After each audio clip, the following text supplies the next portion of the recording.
You were never meant to fit in, not in the system, not in the labels, not in the life they told you to live, that quiet discomfort you've carried for years, that deep feeling that something doesn't add up. It's not anxiety, it's your soul remembering that you're not here just to survive, follow rules, and then die forgotten. You're here for something much bigger, something divine. But how can a man live like a god if he still believes he's just human? Let's get one thing straight.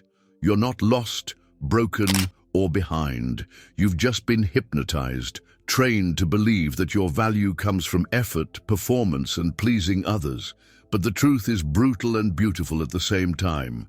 You are not human. You are consciousness in a body, a creator in disguise.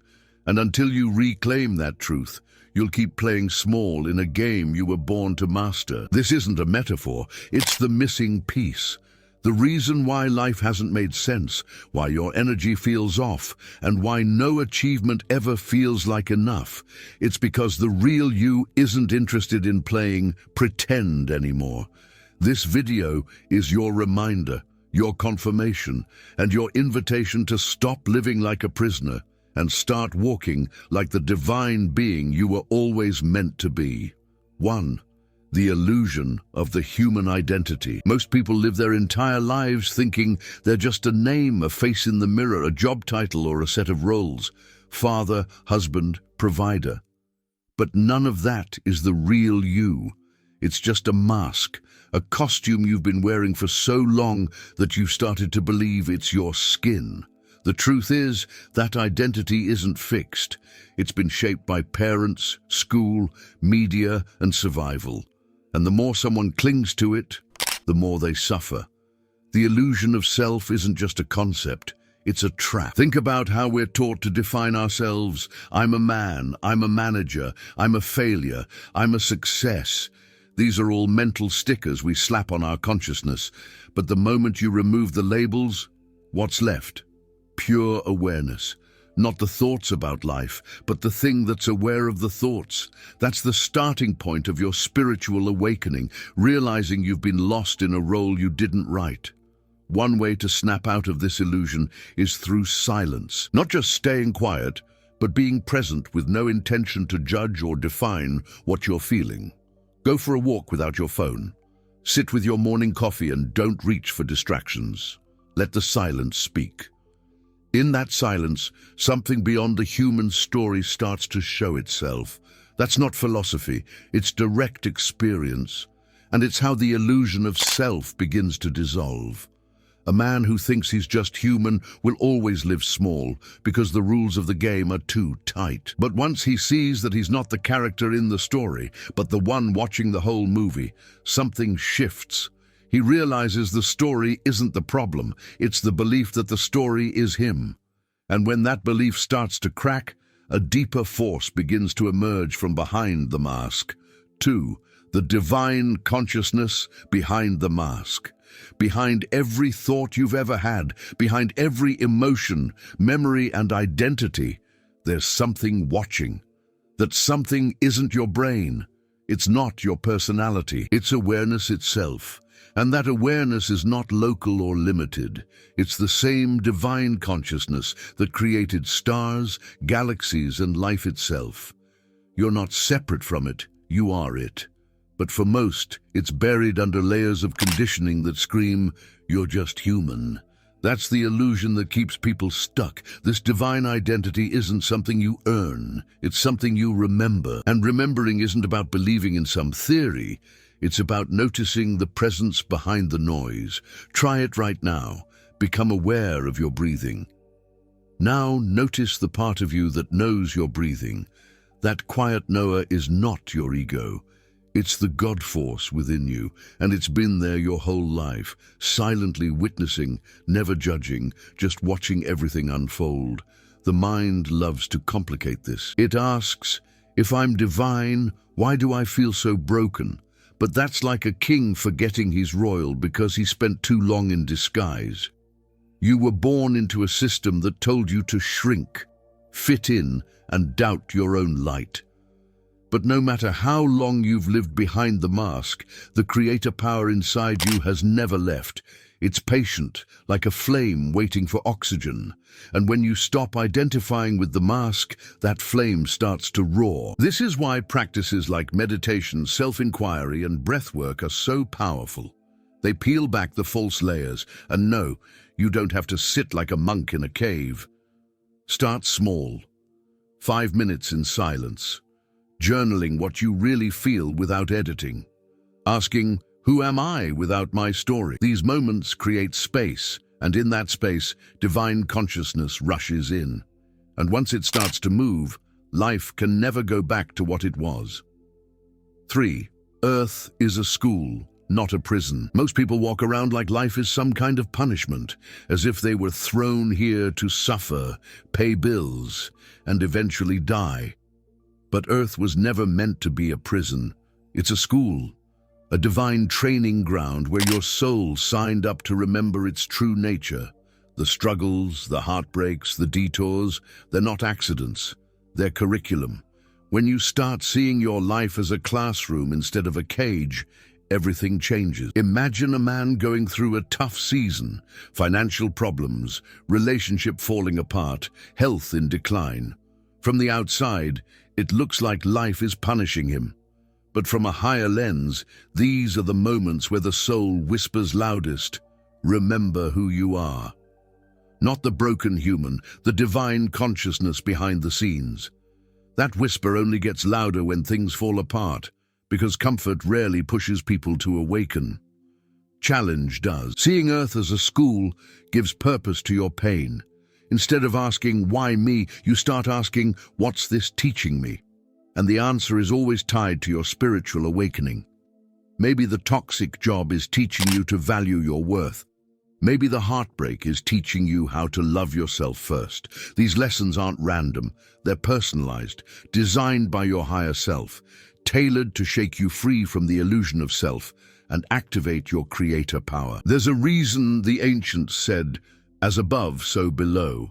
Earth isn't separate from the divine, it's part of the divine plan. And while your human identity might forget this, your soul never does. It came here knowing it would fall asleep, and also knowing it would wake up. So when life starts getting uncomfortable, don't retreat. Pay attention. Class is in session, and the next lesson is already unfolding, waiting to be decoded. 4. Your soul chose this body for a reason. You didn't end up in your body by accident. The soul that you truly are made a conscious choice. It picked this exact vehicle, your height, your voice, your genetics, even your quirks, for a divine reason.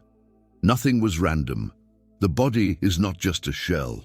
It's a sacred instrument, custom built for the mission you came here to fulfill.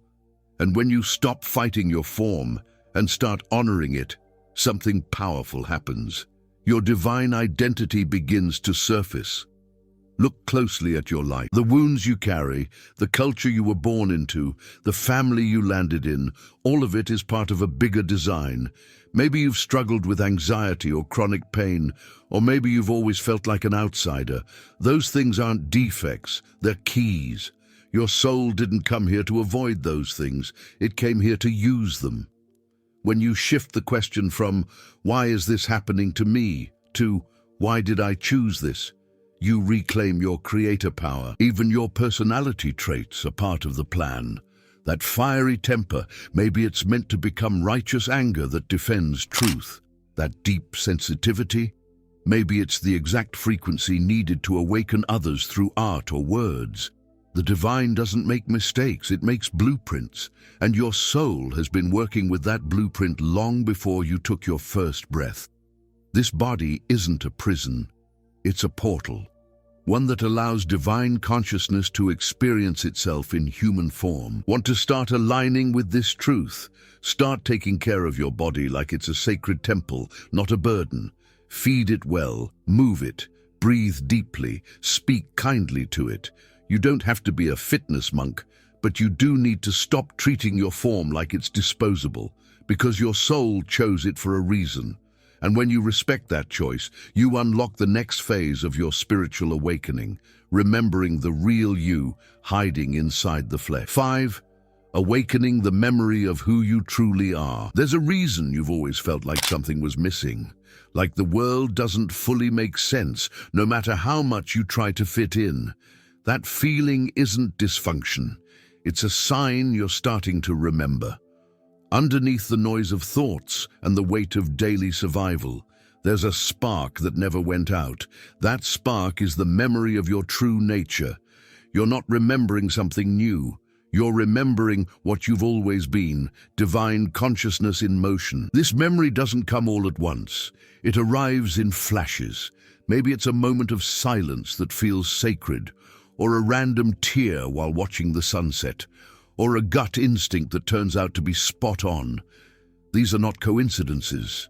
They're reminders from your higher self, breaking through the illusion of self.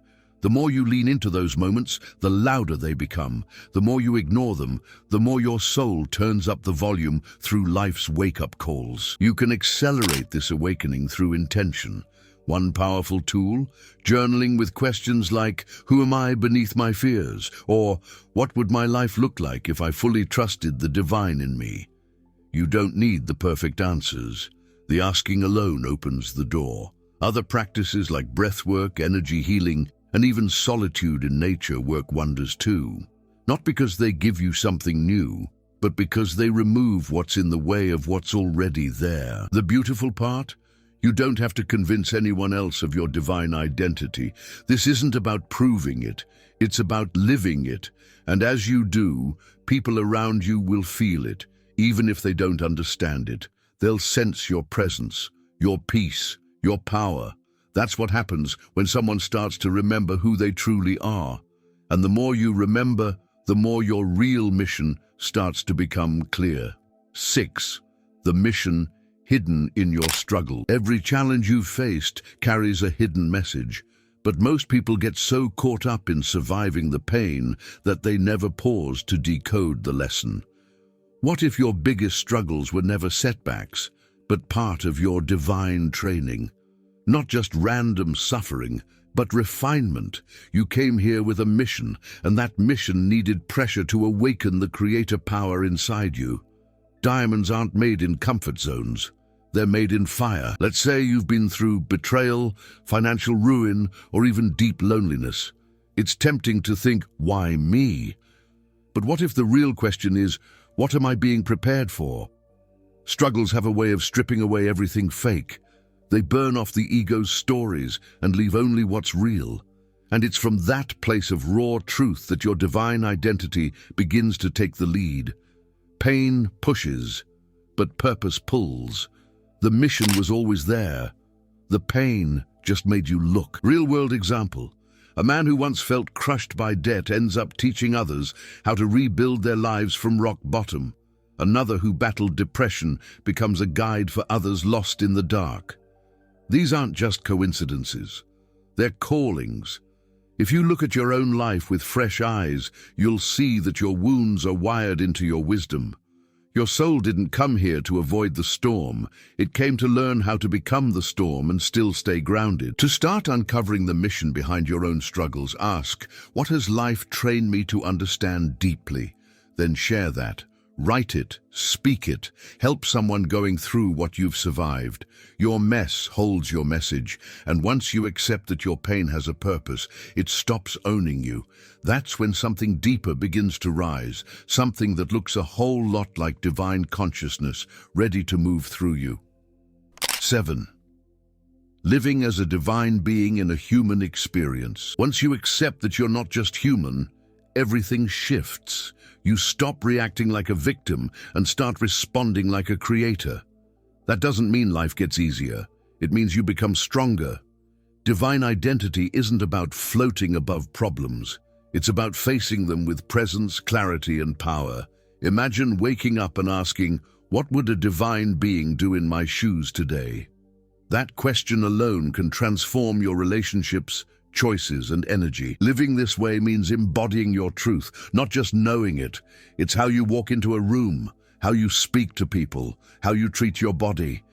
It's the quiet confidence that comes from knowing your worth isn't tied to your bank account or social status. You still go to work, pay bills, and raise your kids, but you do it from a place of alignment. You know you're not the role. You're the awareness behind the role. And that shift changes how you move through the world. Let's make it practical. Set reminders on your phone that say things like, "You're not just a man, you're a channel of divine power." Before big decisions, pause and breathe. Ask your higher self what feels aligned. When things go wrong, instead of panicking, say, "This is part of the plan. What am I being invited to see?" This isn't spiritual fluff, it's high-level consciousness training. And the more you practice it, the more natural it becomes. The goal isn't perfection, it's presence. Living as a divine being means showing up fully, not escaping the human experience, but elevating it. You're here to bring light into everyday moments, to heal through presence, and to awaken others just by being real. And as you start to live like that, you don't just remember who you are, you become who you are. The mission begins to express itself without effort, because now the soul is finally driving. If you want to elevate your vibrations and manifest with more ease, I have prepared something special for you. Click the link in the first pinned comment and join us in the journey of awakening your inner mage.